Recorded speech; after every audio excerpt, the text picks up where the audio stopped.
Welcome back to PB partners Pathshala. आज हम बात करेंगे ULIP versus mutual funds, which is a better option.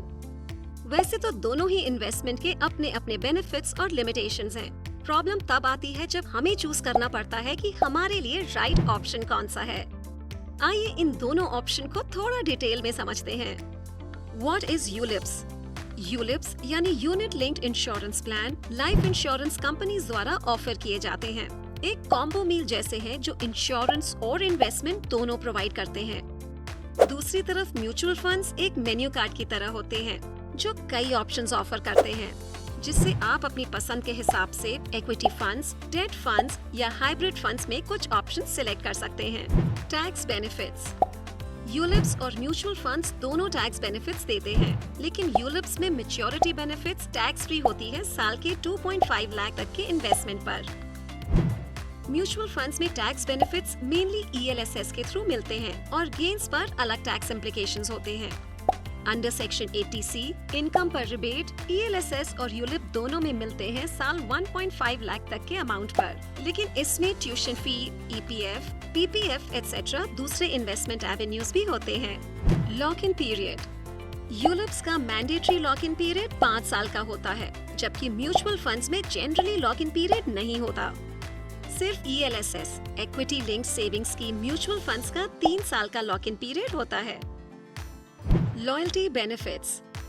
ULIPs loyalty benefits offer करते हैं, जैसे एडिशनल यूनिट्स या बोनसेस उन पॉलिसी होल्डर्स के लिए जो 5 या 10 साल तक इन्वेस्टेड रहते हैं, लेकिन म्यूचुअल फंड्स ऐसे कोई लॉयल्टी बेनिफिट्स नहीं देते।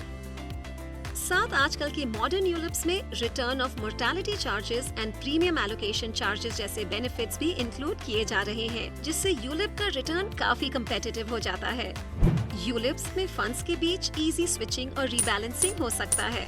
ये हमें देता है flexibility to use our funds without paying additional taxes.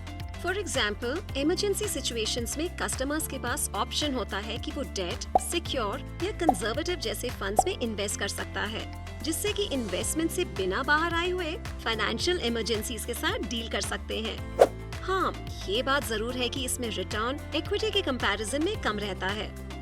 वहीं म्यूचुअल फंड्स में डिफरेंट एसेट्स बेचने और खरीदने पड़ते हैं, जिसमें कैपिटल गेन्स टैक्स और अदर टैक्सेस भी लग सकते हैं। Risk level. यूलिप्स में यूजुअली एक pre defined range of risk levels होते हैं, लो से हाई तक आपके इन्वेस्टमेंट के बेसिस पर। वहीं म्यूचुअल फंड्स का रिस्क लेवल उनके स्पेसिफिक इन्वेस्टमेंट पोर्टफोलियोज के हिसाब से वेरी करता है। यूलिप्स एक अच्छा इन्वेस्टमेंट ऑप्शन है जो built in insurance cover, tax benefits, loyalty benefits और सीमलेस स्विचिंग ऑप्शंस के साथ आता है। वहीं म्यूचुअल फंड्स भी अच्छी अपील रखते हैं with better performance, lower expenses, ज्यादा फंड चॉइसेस और नो लॉक इन पीरियड। अगर आप लिमिटेड पीरियड के लिए इन्वेस्ट करना चाहते हैं तो उसके लिए low risk debt mutual fund ज्यादा सूटेबल है। लेकिन अगर आप लॉन्ग टर्म इन्वेस्टमेंट जैसे रिटायरमेंट के लिए पैसा जोड़ना चाहते हैं तो यूलिप्स एक बेहतर चॉइस हो सकती है, जहां आपको इन्वेस्टमेंट प्लस इंश्योरेंस कवर दोनों का बेनिफिट मिलेगा। To know more about ULIP and its benefits, subscribe to PB Partners Pathshala today.